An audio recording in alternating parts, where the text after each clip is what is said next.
Assalamualaikum warahmatullahi wabarakatuh. Salam sehat buat semuanya. Kali ini kita akan membahas mengenai kelanjutan materi dari akuntansi keuangan. Yaitu materi kita hari ini adalah tentang akuntansi kas dan setara kas. Seperti kita ketahui bahwa kas adalah aset lancar yang paling liquid. Karena itu, perlu adanya mekanisme pengontrolan dan pertanggungjawaban atas pengelolaan kas tersebut. Para pengguna laporan keuangan pastinya berkepentingan untuk mengetahui bagaimana perusahaan menghasilkan dan menggunakan kas dan setara kasnya. Rujukan dari materi kas dan setara kas ini adalah PSAK nomor 2. Oke, kita lihat tujuan pembelajaran kita untuk materi kas dan setara kas, yaitu yang pertama, menggambarkan sifat dasar dari kas dan pentingnya kontrol internal terhadap kas. Menjelaskan prosedur dasar pelaksanaan kontrol internal terhadap penerimaan kas. Menjelaskan prosedur dan pelaksanaan kontrol internal terhadap pembayaran kas, termasuk penggunaan sistem dengan tanda bukti atau voucher system. Menggambarkan sifat dasar akun bank dan penggunaannya dalam mengontrol kas. Menyiapkan rekonsiliasi bank dan membuat jurnal terkait. Pencatatan transaksi kas dalam jumlah kecil menggunakan dana kas kecil atau petty cash.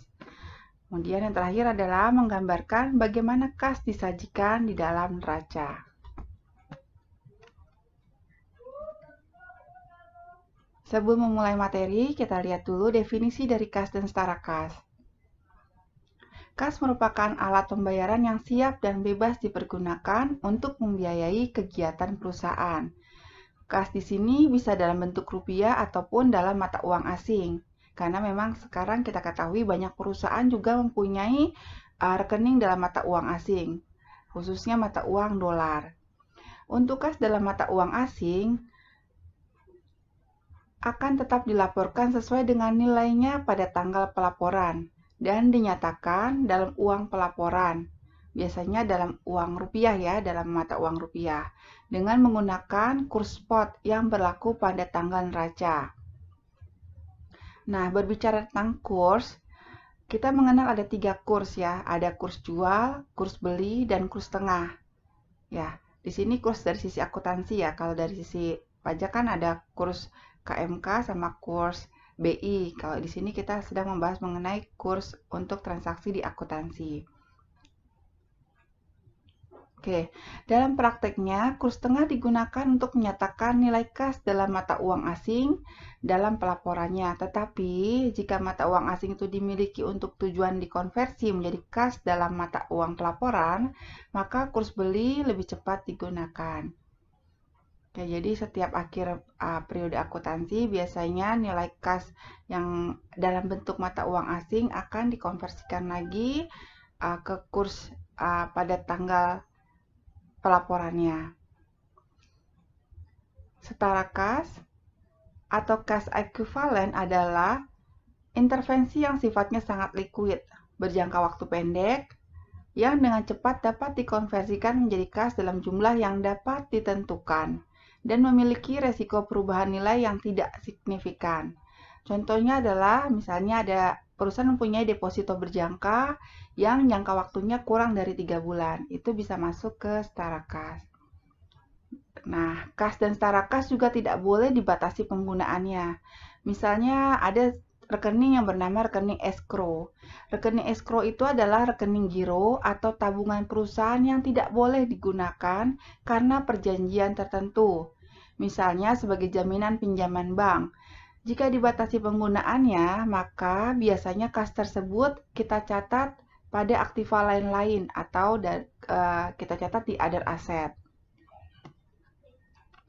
Komposisi kas antara lain ada uang kertas, ada uang logam, ada travel check, ada giro, ada cek yang belum disetor. Nah, ini semua adalah komposisi kas. Biasanya kalau akhir bulan ada yang namanya cash of name untuk mengetahui saldo kas yang ada di tangan.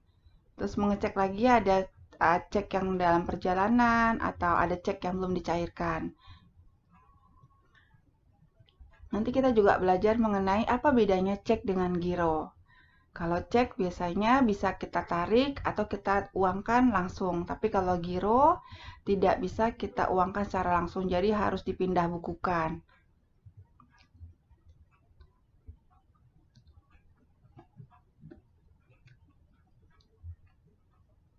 Kita lihat lagi, ada juga komposisi dari kas lainnya, yaitu ada cek mundur. Apa sih cek mundur itu? Cek mundur itu cek yang dapat diuangkan pada tanggal yang tercantum dalam cek tersebut. Cek mundur dapat diklasifikasikan sebagai kas setelah tanggal cek tersebut dapat diuangkan. Lalu ada cek kosong.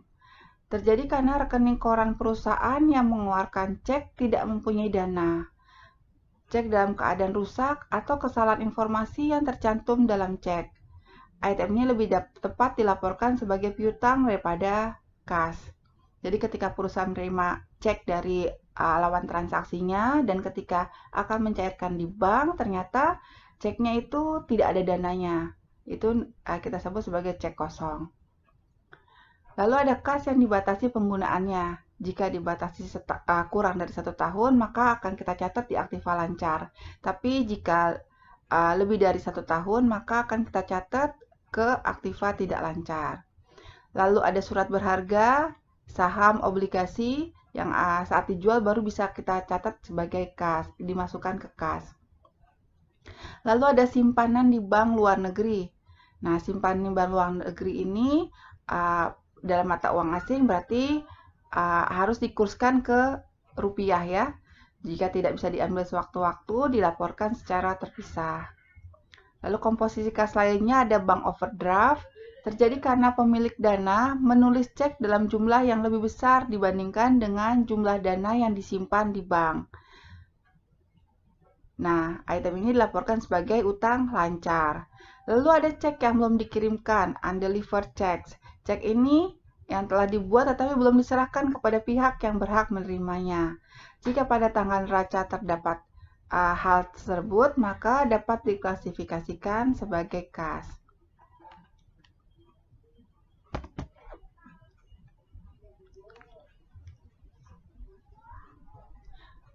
Oleh karena kas merupakan aset yang sangat rentan, maka perlu dilakukan kontrol atas kas perusahaan.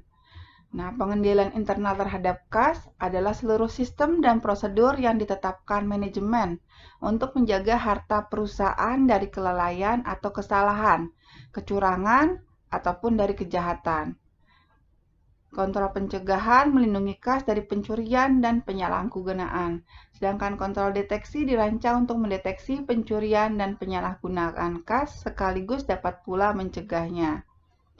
Pengendalian kas perlu dilakukan karena apa?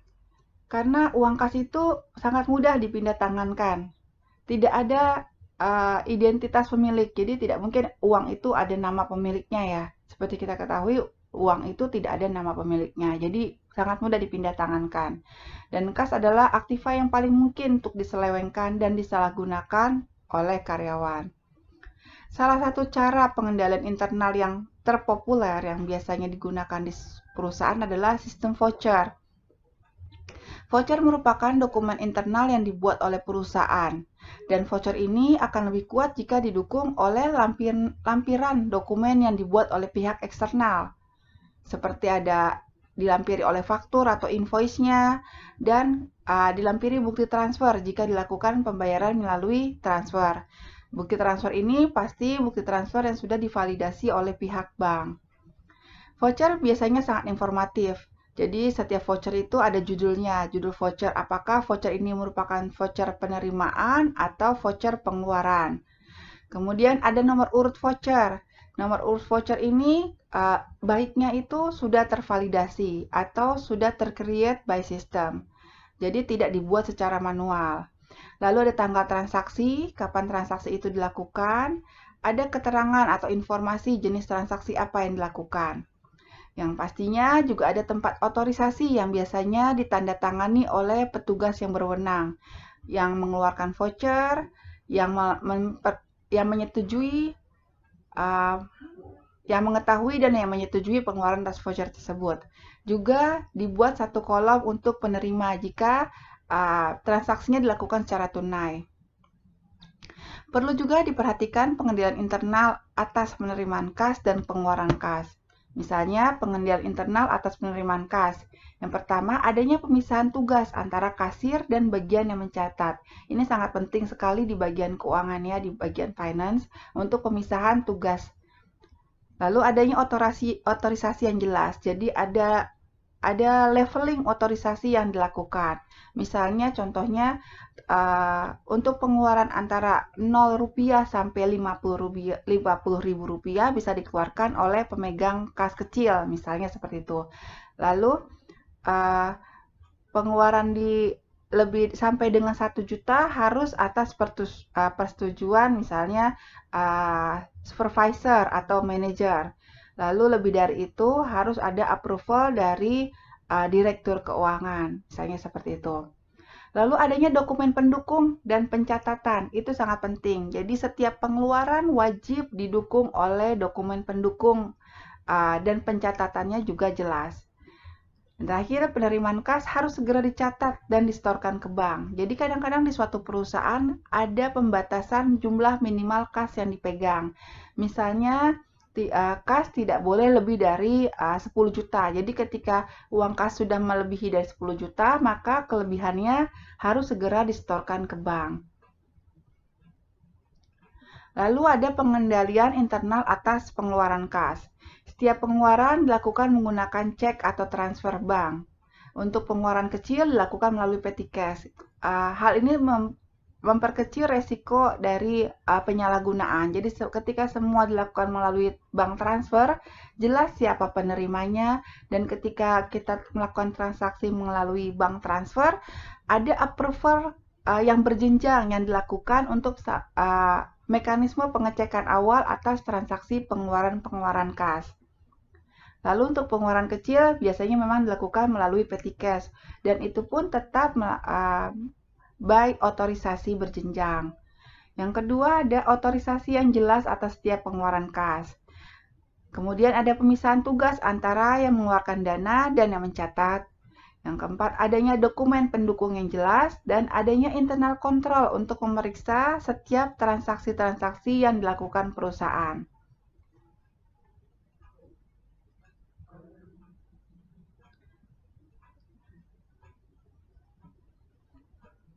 Salah satu unsur kas yang akan kita coba bahas dalam video kali ini adalah kas kecil atau petty cash. Biasanya kita kenal namanya petty cash.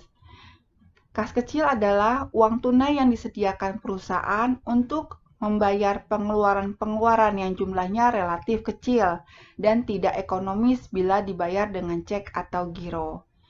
Nah, sistem pencatatan kas kecil dibagi menjadi dua, yaitu sistem dana tetap atau impress fund system dan sistem dana fluktuasi atau fluctuating fund system. Metode tetap adalah metode pembukuan kas kecil di mana rekening kas kecil jumlahnya selalu tetap. Pada saat kas kecil hampir habis, pemegang kas kecil membuat laporan penggunaan dana untuk keperluan pengisian kembali dana kas kecil. Pengisian dana kas kecil selalu sebesar pengeluarannya. Jadi jumlah kas kecil akan selalu tetap. Kalau metode fluctuating fund system atau metode berubah-ubah adalah suatu metode pengisian dan pengendalian kas kecil di mana jumlah kas kecil akan selalu berubah-ubah sesuai dengan kebutuhan. Sistem ini menghendaki bahwa jumlah nominal kas kecil tidak ditetapkan akan tetapi sesuai dengan kebutuhan. Pencatatan dilakukan segera setelah terjadi pengeluaran kas kecil, tidak ditangguhkan sampai dengan saat pengisian kembali dana kas kecil. Penjurnalan untuk setiap metode kas kecil bisa kita lihat di tabel berikut. Di sini bisa kita lihat perbedaan pencatatan atas kedua metode tersebut. Ketika saat pengisian atau pembentukan kas kecil, untuk metode tetap ataupun metode fluctuating atau metode berubah-ubah, fluktuasi, itu akan mencatat dengan jurnal yang sama, yaitu kas kecil atau petty cash di sisi debit, kasnya atau bank di sisi kredit. Ketika pemakaian kas kecil, untuk sistem tetap tidak ada jurnal. Dia tidak mencatat ketika transaksi pemakaian kas kecil. Tapi di sisi metode fluktuasi, dia akan mencatat setiap ada transaksi pemakaian kas kecil.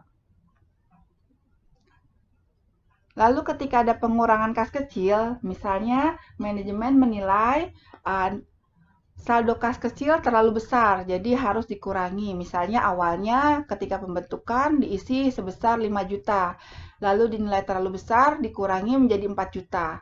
Maka penjurnalannya adalah kas besar atau kas bertambah, kas kecilnya berkurang di sisi kredit, sebesar nilai pengurangan kas kecilnya. Begitu pula ketika ada penambahan kas atau nilai kas kecil dianggap terlalu sedikit. Jadi manajemen atau perusahaan berniat untuk menambahkan nilai kas kecil. Misalnya awalnya 5 juta dinaikkan menjadi 7 juta. Maka harus dijurnal seperti jurnal ketika pembentukan kas kecil. Sejumlah nilai penambahan kas kecilnya. Ketika pengisian kembali kas kecil, untuk sistem impres atau sistem tetap akan mencatat semua beban pemakaian di sisi debit dan kreditnya adalah kas. Sementara sistem fluktuasi di sisi debitnya adalah petty cash atau kas kecil, di sisi kreditnya adalah kas. Kita bisa lihat contoh berikut atas transaksi dan pencatatannya dengan menggunakan dua metode tersebut. Di sini kita bisa lihat, ketika pembentukan kas kecil sebesar 5 juta, maka di sistem dana tetap maupun di sistem dana fluktuasi akan menjurnal kas kecil di debit sebesar 5 juta, kas atau bank di kredit sebesar 5 juta. Ini berarti dari pemegang kas besar menyerahkan uang atau dana ke pemegang kas kecil. Yang kedua, ketika terjadi pengeluaran dengan menggunakan kas kecil. Misalnya ada pengeluaran beban transportasi, beban gaji pegawai harian, beban penjualan lain-lain. Di sisi dana tetap tidak terjadi atau tidak dibuatkan jurnal. Tapi di sistem dana fluktuasi, dia akan menjurnal semua transaksi pengeluaran kas kecil. Di sisi debit, di sini beban transportasi misalnya 750.000, beban gaji pegawai harian 1.200.000, beban penjualan lain-lain 400.000. Sisi kreditnya adalah kas kecil sebesar 2.350.000.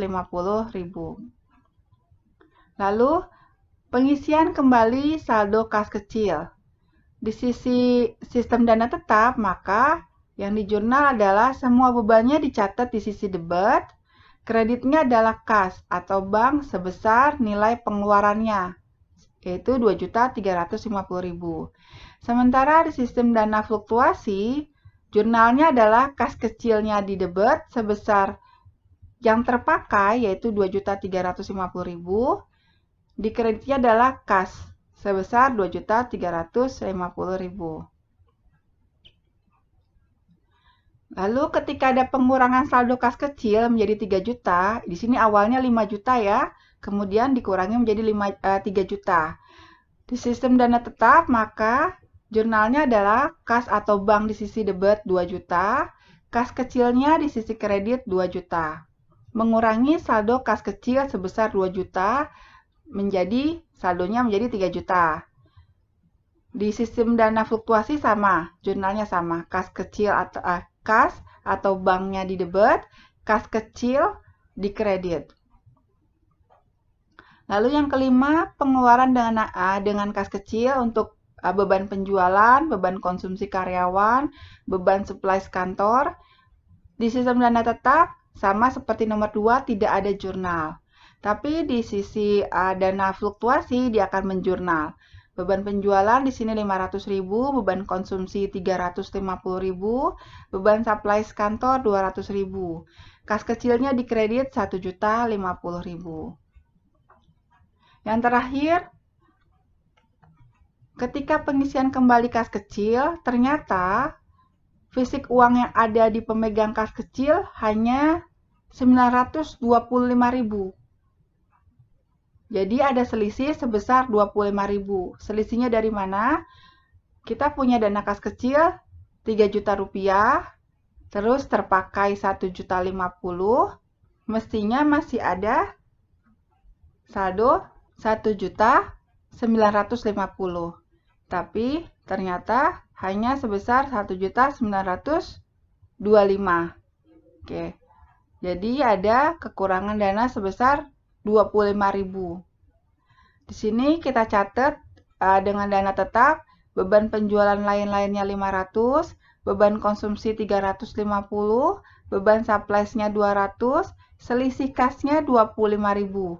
Dan kas kecilnya yang diisikan adalah sebesar 1.075.000.